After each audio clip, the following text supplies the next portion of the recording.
Hi everyone. তো বন্ধুরা, তোমাদের জন্য দারুণ আপডেট নিয়ে চলে এলাম এই মুহূর্তে, বা গুরুত্বপূর্ণ আপডেট বলতে পারো। তোমরা বিভিন্ন জায়গা থেকে দেখতে পাচ্ছ আগামী 20 এপ্রিল এবং 22 এপ্রিল তোমাদের যে WBP SSC group C and group D নাকি পরীক্ষার রেজাল্ট দিতে চলেছে। তোমরা হয়তো প্রত্যেকে শুনেছো বা অনেক অনেক আমাকে কমেন্ট সেকশানে জানালছো বা টেলিগ্রাম জানালছো। তো আজকে তোমাদেরকে বলবো অবশ্যই। তো তোমাদের যে অ্যান্সার কি প্রকাশিত করে দিয়েছে তোমরা প্রত্যেকে জানো, এবং তোমাদের যে রেজাল্ট নাকি 20 এপ্রিল এবং 22 এপ্রিল কিন্তু দিতে চলেছে।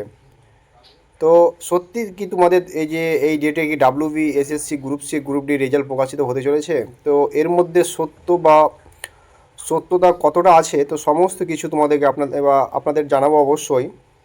তো আমি অবশ্যই রিকোয়েস্ট করব এই ভিডিওটা বলবো, বা অবশ্যই তোমরা লাস্ট পর্যন্ত দেখবে। তো প্রকাশিত হবে কি হবে না, বা কাট অফ কত যাবে, A to Z তোমাদেরকে বিস্তারিত জানাবো, বা সমস্ত কিছু তোমাদের বলছি পুরো ভিডিওটা যে তোমাদেরকে বলবো ভিডিওর মধ্যে। তো সমস্ত কিছু তোমাদেরকে বলছি, পুরো ভিডিওটা দেখার চেষ্টা করবে। আর যদি চ্যানেল নতুন হলে অবশ্যই চ্যানেলটা কিন্তু সাবস্ক্রাইব করে পাশে থাকা বেল আইকনটি প্রেস করে দেবে।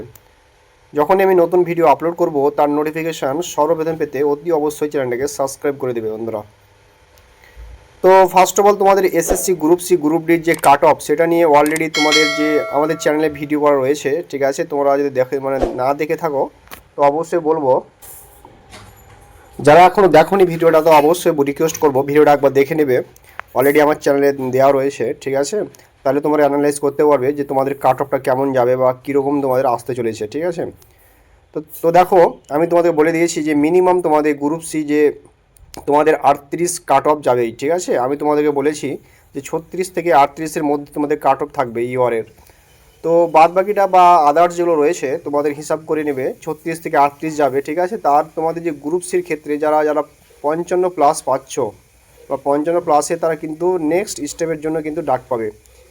এটা আমি আগে গোড়া থেকে বলে এসেছি, তো এখনও সেটাই বলবো, ঠিক আছে? তো এই নম্বরগুলো যারা পাচ্ছ তাদের নেক্সট স্টেপের জন্য তোমরা কিন্তু প্রস্তুত থাকো বা প্রস্তুতি নিতে পারো। তো এবার আসি যে তোমাদের রেজাল্ট আগামী 20 এপ্রিল না 22 এপ্রিল তোমাদের কি রেজাল্ট প্রকাশিত হতে চলেছে, কি ভোটের আগে কি রেজাল্ট দিয়ে দিবে বা রাজ্য সরকার, এবং তারপর তোমাদের ডাব্লিউবিএসএসসি বোর্ড, এবং তারপর তোমাদের ফার্স্ট অফ অল তোমাদেরকে বলে রাখি যারা এইসব ভিডিও করে কি ভিডিও করছো। তো তো আমরা জানি না এর মধ্যে এই যে উল্টোপাল্টা ভিডিও কিন্তু আপলোড করছো ইউটিউব চ্যানেলে, তারা কিন্তু এই হাই টেনশন এই যে ইলেকশন এর মধ্যে তোমাদের কোনো মতে রেজাল্ট দেবে না, ঠিক আছে? এটা কোনো দিনও হতেই পারে না। তো বিশ্বাস করি আমাদের ওয়েস্ট বেঙ্গল অন্য রাজ্য হলে তার বিশ্বাস করতাম, তো আমাদের রাজ্য এরকম ঘটনা ঘটতে পারে না, কেন সামনে ইলেকশনের জন্য পুরো সব কিছু বন্ধ রয়েছে। তো আমি বলবো বেসিক্যালি কিন্তু রেজাল্ট কিন্তু একদম প্রকাশিত হবে না যারা ভিডিও আপলোড করছে। তো আমি বলবো তোমাদের ভিডিও টেনশন নেওয়ার কোনো প্রয়োজন নেই নেক্সট স্টেপের জন্য। তো এর মধ্যে রেজাল্ট কোনো মতে দিবে না, ঠিক আছে? তো তোমাদের রেজাল্ট এখনও মানে খাতা দেখায় কমপ্লিটই হয়নি। তো কীভাবে রেজাল্ট দেবে? তোমাদের রেজাল্ট প্রকাশিত হবে ভোটের পর। তো ভোটের আগে কোনো কিছুই প্রকাশিত হবে না, যে যাই বলুক। তো বন্ধুরা, আমি তোমাদের বলছি ভোটের মধ্যে কোনো কিছুই প্রকাশিত হবে না, ঠিক আছে?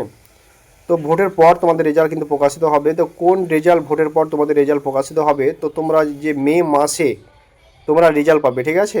তার আগে কোনো মতে রেজাল্ট পাবে না।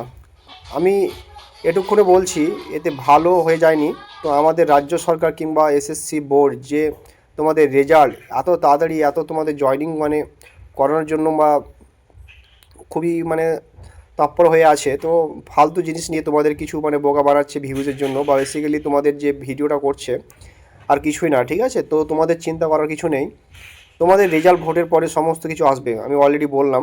তো পড়াশোনার জোর দাও, আর সামনে অনেক নোটিফিকেশান আসতে চলেছে। এবার সরকার পরিবর্তন হবে কি প্রত্যাবর্তন হবে সেটা তো মানুষের উপর নির্ভর করছে। তো পরিবর্তন হলে তোমাদের অনেক কিছু ভালো ভালো কিছু পেতে পারো অবশ্যই। তো প্রত্যাবর্তন হলে সেই যে সেইভাবে এগোবে, ঠিক আছে? পরিবর্তন দরকার পশ্চিমবাংলায়, যে কোনো রাজ্যের দল আসুক না কেন, বিজেপি সিপিএম কংগ্রেস বা জিপি আদার্স পার্টিও আসুক না কেন, কিন্তু পরিবর্তন হওয়া অবশ্যই প্রয়োজন। প্রত্যাবর্তন হলে রাজ্যটাকে শেষ করে দিবে, ঠিক আছে? একটা জিনিস ভেবে নেবে, যখনই প্রত্যাবর্তন হবে তখনই রাজ্য সরকার কিন্তু সেই আগের মতন রাজ কিন্তু করবে, এবং চুরি দুর্নীতি আর কিছুই বেশি বেশি করে করবে। বাকি এটা নিয়ে তোমাদের মতামত জানাবে, ঠিক আছে? আর বেশি কিছু বললাম না, বললে অনেকটা কিছু প্রবলেম রয়েছে। তো অবশ্যই তোমাদের ভিডিওটি যদি ভালো লাগে তো অবশ্যই লাইক অ্যান্ড সাবস্ক্রাইব করে পাশে থাকা বেল আইকনটি প্রেস করে রাখবে। আর তোমাদের যদি কিছু কোয়ারিজ থাকে তো অবশ্যই টেলিগ্রাম চ্যানেল লিঙ্ক দেওয়া রয়েছে, টেলিগ্রাম চ্যানেলে কিন্তু জয়েনিং হয়ে যাও, ঠিক আছে, তাড়াতাড়ি জয়েনিং হয়ে যাও। আর তোমাদের খুব শীঘ্রই রেজাল্ট আসতে চলেছে, আমি তোমাদেরকে আপডেট দিয়ে দেবো। তো এই ছিল আজকে ভিডিও।